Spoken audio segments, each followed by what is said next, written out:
Good day mga ka-sports natin dyan. Sa pagkatalo nga ng Creamline Cool Smashers kontra sa Signal Super Spikers, marami talaga mga bashers ang Creamline Cool Smashers na nagbubunyi. Tuwang-tuwa nga sila at panay post nga nila sa Philippine Volleyball. Lalo na nga yung mga kritiko ng Creamline Cool Smashers. Pero wait muna kayo dyan ha mga ka-sports, lalo na sa mga bashers dyan ha, FYI lang, hindi pa tapos ang laban ng Creamline Cool Smashers. Pasok na pasok pa rin sila sa banga para sa finals. Alam nyo kung bakit, kaya't mamaya ipapaliwanag ko sa inyo ng maigi. Strategy lang to ng Creamline Cool Smashers na magpatalo sa Signal Super Spikers. Akala ba talaga ninyo na talo ng Signal ang Creamline? Well, hindi lahat ng nakikita ng mata ay totoo. Yan ang masasabi ko sa inyo. Sa pagpasok kasi sa Battle for Gold, meron talagang tinatawag dito na strategy. Hindi dito pwede yung palagi ka nalang panalo. At kinakailangan talaga dito, ilaglag mo ang isang team na mas malakas.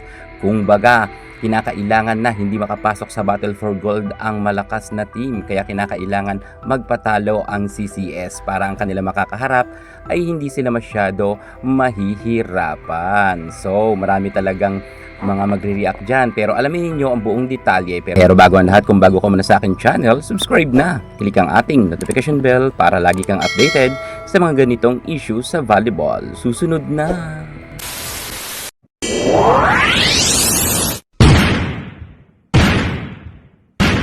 Nakakatawa talaga ang naging laban kahapon. Lalo na mas nakakatawa ang mga bashers ng Creamline Cool Smashers. Nagsasabi nga sila na laos na ang CCS at sa kangkungan raw pupulutin.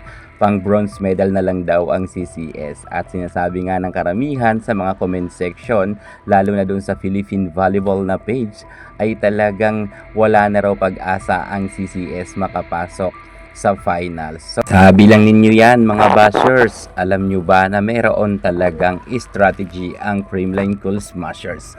Makikita nga ninyo na hindi talaga ito ang tunay na galawan sa loob ng court ng Creamline Cool Smashers. Iba talaga ang naging galawan nila. Kung mapapansin nyo, hindi masyado nila hinahabol ang bola. Mukha talaga kasing nagpatalo sila sa Signal. Pinagbigyan lang nila ang Signal Super Spikers. Yan ang katotohanan. Lalo't mainit nga si Gander at itong si Erica Santos. Sinabayan pa yan ni Tintiamson. Pero hindi yan sapat na tunay na dahilan kung bakit ang CCS ay natalo. Sinadya talaga to ng CCS. Alam nyo kung bakit? Kung tutuusin, mas malakas talaga ang PLDT. Mas threat sa kanila ang PLDT kapag nakapasok sa finals ang PLDT. Totoo yan mga ka-sports natin dyan. Kung nanalo ang CCS, baka mayroon pang pagkakataon ang PLDT makapasok sa finals. Pero ngayon wala ng pag-asa ang PLDT. May dalawang talo na ang PLDT. Pang battle bronze lang nga ang nasabi natin PLDT, pero ang Signal pasok na nga sila sa banga sa finals. Pero syempre ang Creamline Cool Smashers, sa mga bashers dyan, huwag kayong mag-alala, mas mabilis kalaban ng CCS ang Farm Fresh Foxes bukas. Hindi basta-basta ibibigay ng CCS ang pagkapanalo sa Farm Fresh Foxes. At muling magkikita-kita pa rin tayo para sa finals. Ang Signal Super Spikers at ang Creamline Cool Smashers pa rin ang magbabardagulan para nga sa Battle for Gold. Sa totoo lang, hindi naman ganoon kalakasan ang Farm Fresh Foxes. Mukhang sinuwerte lang talaga sila sa PLDT. At ito naman PLDT, mukhang hindi naman ginaganahan ang kanilang paglalaro kahapon. Lalo na itong si Sabi, ang kanyang team ay medyo hindi ganoon kaganda ang gising. Kaya sila natalo ng Farm Fresh Foxes. Kung ikukumpara ninyo ang dalawang team na yan, mas malakas talaga ang PLDT. Kaya tama lang na nalaglag sa Battle for Gold ang PLDT. Kasi mas malakas ang PLDT sa Farm Fresh kung tutuusin. At mas malakas talaga ang PLDT sa Signal. Ang Signal Super Spikers, si Erica Santos lang kinakailangan pigilan. Pero pagdating dito sa PLDT, maraming mga veterana rin dyan at mga magagaling na players. Tama lang na makaharap ng Signal Super Spikers ay Creamline Cool Smashers sa finals. Mas maganda ang laban.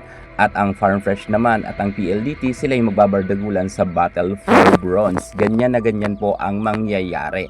Kaya ang Signal fans, lalo na yung mga bashers dyan ng Creamline Cool Smashers, huwag muna kayong magsaya ha, dahil bukas papatiklopin ng mabilisan ng Creamline Cool Smashers ang Farm Fresh Foxes at sisiguraduhin to nila Alyssa Valdez na sila ang magwawagi para muling tayong magkita-kita sa finals. Hindi tayo ipapahiya ng Creamline Cool Smashers at ibubuga na nila ang kanilang alas at ang kanilang tunay na lakas ay ipapamalas na nila sa laban nila bukas sa Farm Fresh Foxes at sure tayo na didiretso talaga ang Creamline Cool Smashers sa finals. Sa mga nagsasabi dyan na pang-bronze na lang ang CCS, sorry na lang kayo. Bukas mapapahiya lahat ng mga bashers ng Creamline Cool Smashers. Kaya wag munang magsaya dyan yung mga kritiko ng CCS. Masyado pang maaga para matuwa kayo at mang-bash sa Creamline Cool Smashers.